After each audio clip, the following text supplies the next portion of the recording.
Yo, what's good, everybody?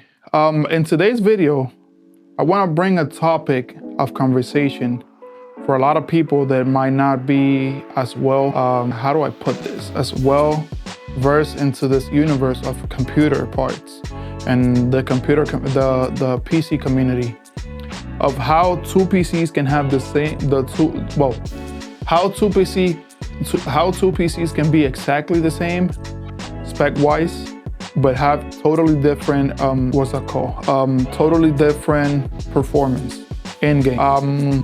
So I know a lot of you guys in this community hate Windows and hate what Microsoft has done to Windows, but that's one of the main things that has been a detriment to the gaming community, and is Windows. Why? Because if Microsoft would have actually stopped caring about selling your whatever to the internet and getting rich of getting your information and whatever it is that you look for on the internet, like getting whatever is on you, and would have stuck to Windows 10 as the last version of Windows, we would have been technically in a good spot. Why? Because all the mods that you see on the internet about modding Windows 11 to use a lot less RAM than it needs to use, because I think you need like 4 gigs minimum of RAM to run Windows 11. But then if you have that amount, it consumes doing nothing, like literally idling, it consumes like almost the 4 gigs. So it makes literally no sense how that's possible. But even with the optimizations of Windows that you can get in Windows 11, it doesn't run as good depending on your platform as Windows 10, or as it should. That's why you see people having the same build that you have, the same rig with the same specs and everything, down to the T. The only thing that might differ is the power supply, but you might get more FPS than them in one game, and they might get more FPS than you in another game. And you're like, okay, so how is that even possible when we have literally the same hardware? And it's dependent on what Windows version you have, what Windows bloatware you have. Because even if you debloat Windows and you get rid of all the telemetry and all the things and all the background processes that Windows has going on, it breaks itself and puts everything back after one update. And remember that Windows updates are intrusive as hell. Like, you can be gaming and your performance can tank literally because Windows updates are running in the background without you knowing, or without Windows asking you, or without even you telling Windows to download the update so you can update later or whatever. So Windows has become like a bloated mess since like, I think, the last maybe 2 years of Windows 10 or whatever. Hell, even at the beginning when Windows 11 came out, Windows 10 was still kind of like peak, but then we started getting all this telemetry on all these things happening to Windows. That's why a lot of people started running I think it's LTC or whatever, the enterprise Windows version, which you get a lot of updates until like whatever, I think it's like, depending on which version you get, it's like 2032, but if not, it's like 2027, 2028 or something like that. But then Microsoft just killed Windows 10 last year. And even if you debloat it and stuff like that, sure, you get more performance up until the point of Windows updating itself, and then just you having to redo everything that you did. But let's go back to the point that I'm trying to make about how two people can have the same computer, same specs, down to the T. Maybe the difference point, the different thing might be a power supply or whatever, or case choice or whatever. And they might have totally different performance. Why? That's, like I said, that's a lot of things.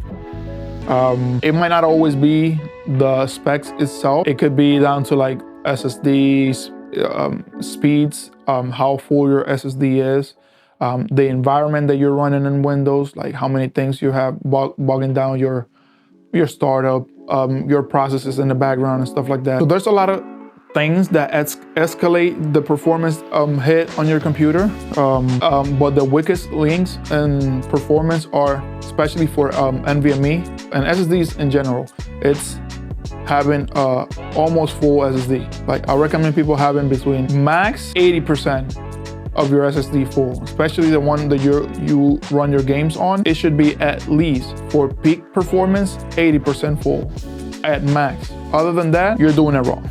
Another thing is bad power delivery. I know a lot of people like to have Windows on high performance, but that might not be the best case, because if you have it on balance, it chooses when to prioritize performance over, I don't know, I guess, saving energy, I guess, at that point. But yeah, if you have it at high performance, all it does is run your CPU at the highest clocks it possibly can all the time, and it doesn't downclock or whatever. And also your GPU, depending on how you run it in Windows and the software itself, it might also be always peaked at the highest performance it can give you. And that might not be the best for the lifespan of your components and also your electric bill. Another thing is that people don't take into consideration is airflow in their cases. I know there's a lot of cheap cases that are good, and cheap cases are getting like up there with name brands and highest cost cases, but there's a lot of good cases with bad airflow. Or there's a lot of people thinking they know how they're running their airflow in their case, but they're actually hurting their performance by running inefficiently their fan configuration and their airflow configuration. I like to always have, depending on how many fans your case can take, I like to have one in the rear for exhaust, maybe depending on how many fans you can fit in the case, 3 in the front be an intake, and 3 in the bottom also be an intake.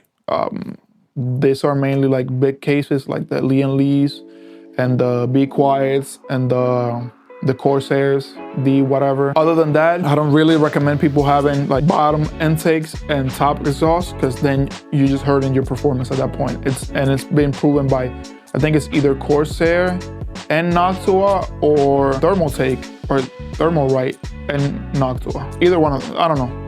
But yeah, bad configuration of your airflow, or in this case, poor cooling performance, hurts your performance as well. So computers must have a balance. I mean, it's not always that you're gonna be able to like remove or get rid of the bottleneck entirely, but there's always gonna be a bottleneck in your computer, regardless of whether you're running high-end components or low-end components. Something is always gonna be the bottleneck of your computer. It could be your graphics card, it could be your CPU, it could be your memory, it could be your SSD. Something is always gonna be the bottleneck, especially when you're running high FPS titles and your CPU can't keep up, and your GPU can't keep up either, because it has to wait for your CPU. So there's always gonna be a balance, but the balance is up until a point, because there's something that is always gonna be the bottleneck on your computer. So again, what's the biggest hidden factor of having different performance on same hardware? It comes down to, like I said, poor Windows configuration, poor Windows performance. Like I said, Windows has a lot of things going on for it. So even if you debloat it, you gotta keep up with the Windows updates cycle. So then you only update when you want to, in this case, or when you can afford to update, and then you could redo all your debloats again.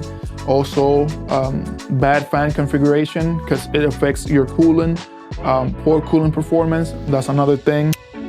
Another thing is your, believe it or not, let's say you're like me, you have an older GPU. Mine, it's like 5 years old, well, 6 almost at this point, because it came out in 2020, which is the RX 6800 XT. I would recommend for graphics card at least like every, I want to say like 3 years, maybe open it up to see if it needs repasting.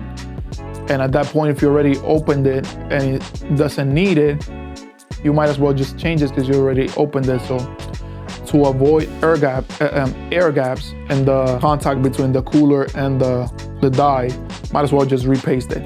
And also having, I guess, an auto fan profile. For me, I don't really care about acoustics, so I run my fans, well, not for recording videos, but I run my fans at like 100% all the time.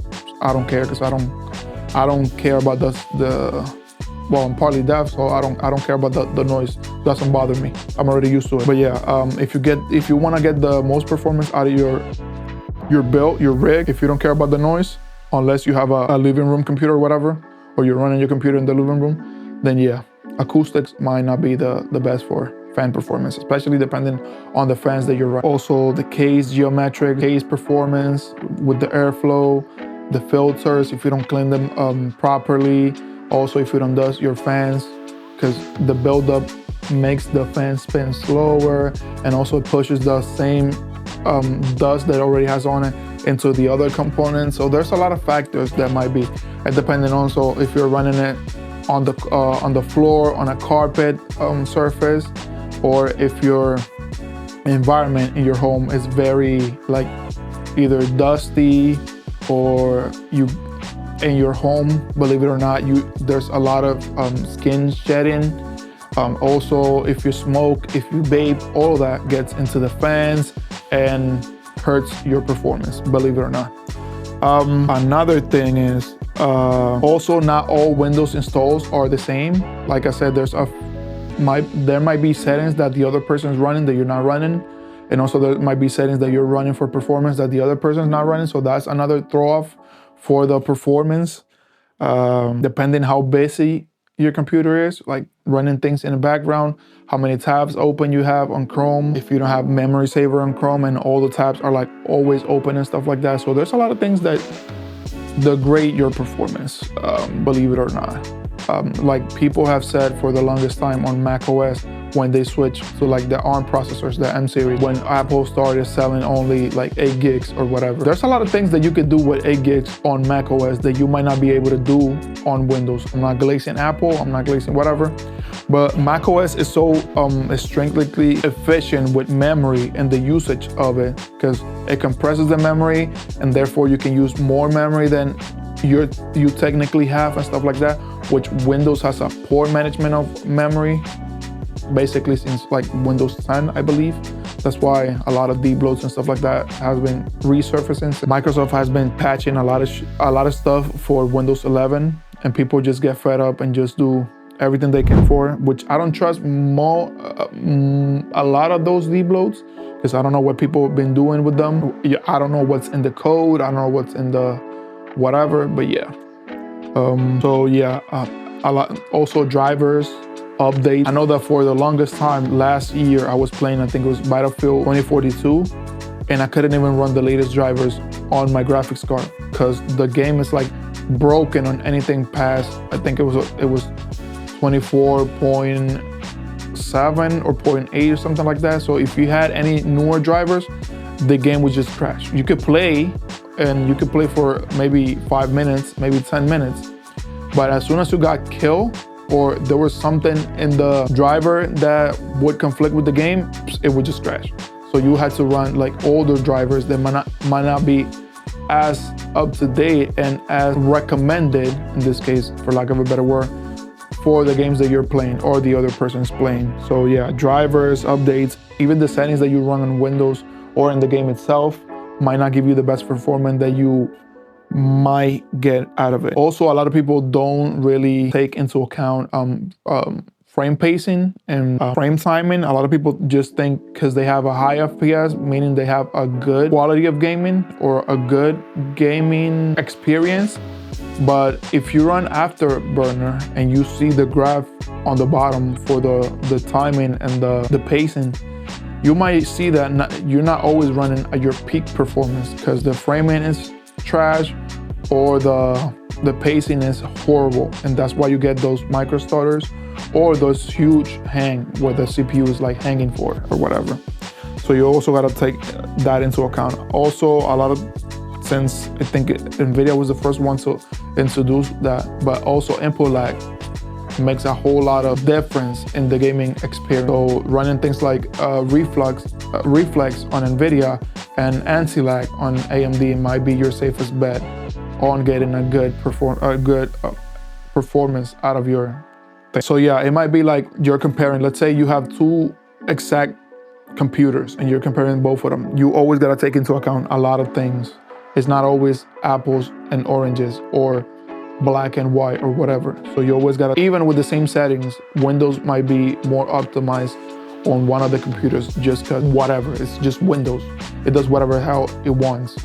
And you also gotta tune your computer so much to the point where you're most likely just being a computer nerd rather than just playing games on your computer, which takes also the fun out of it. That's why another thing, most people just focus on the feel or the perception of performance, of the performance that they get for their respective rig, that they forget that all they gotta do is just launch a game and play and enjoy whatever you have. Especially in these trying times that we have with the Ramageddon and the SSD prices through the roof, and people thinking what's Valve gonna do with the Steam Cube, as people call it, but it's mostly the Steam machines that are coming up in 2026. Everybody's thinking, what is Valve gonna do? How much is it gonna cost? People are going crazy in these trying times. Why? Because everything is through the roof, especially due to AI and companies pushing and making deals and buying a whole lot of HBM memory.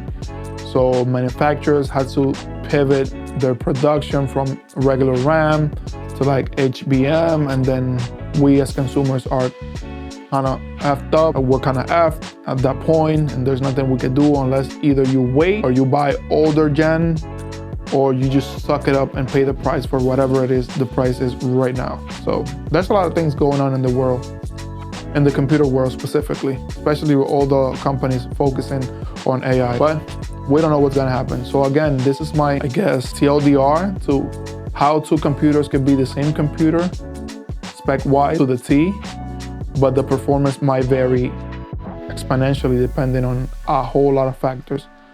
So if you like this type of videos, and if you enjoy this video, let me know with a like down below.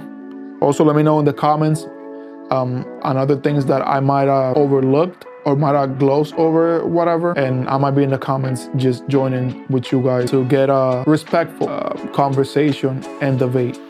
Also, if you enjoy this content, let me know by giving me a like. Let me know what other topics you want me to cover on the channel, and I'll see you guys in the next one.